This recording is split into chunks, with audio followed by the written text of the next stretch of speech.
എന്തുകൊണ്ടാണ് ഒരുപാട് വർഷങ്ങളായി ജീവിതത്തിൽ വലിയ മാറ്റങ്ങളൊന്നുമില്ലാതെ തന്നെ നമുക്ക് മുന്നോട്ടേക്ക് പോകാൻ സാധിക്കുന്നത്? അതല്ലെങ്കിൽ കഴിഞ്ഞ ഒരു വർഷത്തിനുള്ളിൽ 3 വർഷത്തിനുള്ളിൽ എന്തൊക്കെ ചേഞ്ചസുകളാണ് നമ്മുടെ ജീവിതത്തിൽ വന്നിട്ടുള്ളത്? നാം ഉദ്ദേശിച്ച ലക്ഷ്യസ്ഥാനങ്ങളിൽ നാം എത്തിച്ചേർന്നോ ഇല്ലയോ? ഒന്ന് എഴുതി നോക്കുവാൻ സാധിക്കുമോ? ഒരിക്കലും തന്നെ ഓർത്തെടുത്താൽ പോരാ, എഴുതി നോക്കണം. എന്നാൽ മാത്രമേ അതിൻ്റെ വ്യത്യാസങ്ങൾ നമുക്ക് കൃത്യമായി മനസ്സിലാക്കുവാൻ സാധിക്കുകയുള്ളൂ.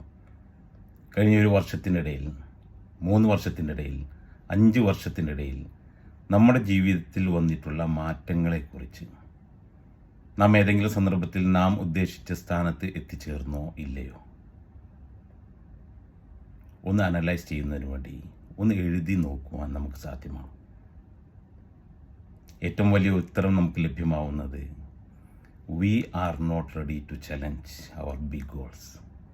നമ്മുടെ വലിയ ലക്ഷ്യങ്ങളെ ചലഞ്ച് ചെയ്യുന്നതിൽ നാം പരാജിതരായിരുന്നുവെന്ന് കൃത്യമായി നമുക്ക് മനസ്സിലാക്കുവാൻ സാധിക്കും.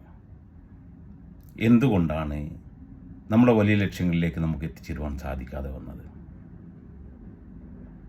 ഒന്ന് ആലോചിച്ച് നോക്കൂ. എന്താണ് പ്രശ്നം? നമുക്ക് വലിയ സ്വപ്നങ്ങളുണ്ടായിരുന്നു, വലിയ ലക്ഷ്യങ്ങളുണ്ടായിരുന്നു. പക്ഷെ പലപ്പോഴും നമുക്ക് അവിടെ എത്തിച്ചേരുവാൻ സാധിച്ചില്ല. സാമ്പത്തികമായി, പ്രൊഫഷണലായി നമുക്കൊരിക്കലും തന്നെ നാം ഉദ്ദേശിച്ച സ്ഥാനങ്ങളിൽ പലപ്പോഴും നമുക്ക് എത്തിച്ചേരുവാൻ സാധിക്കാറില്ല, അതല്ലെങ്കിൽ സാധിച്ചില്ല. എന്തുകൊണ്ട് സംഭവിച്ചു? കാരണം നാം ഒരിക്കലും തന്നെ നമ്മുടെ ദിവസങ്ങളെ നാം കൃത്യമായി ഫോക്കസ് ചെയ്തുകൊണ്ട് പ്രവർത്തിച്ചില്ല എന്നുള്ളത് തന്നെയാണ്. അളക്കുവാൻ കഴിയുന്ന സാധനങ്ങൾ മാത്രമാണ് വളർത്തുവാൻ സാധിക്കുകയുള്ളൂ. So plan your day. You will reach your destination.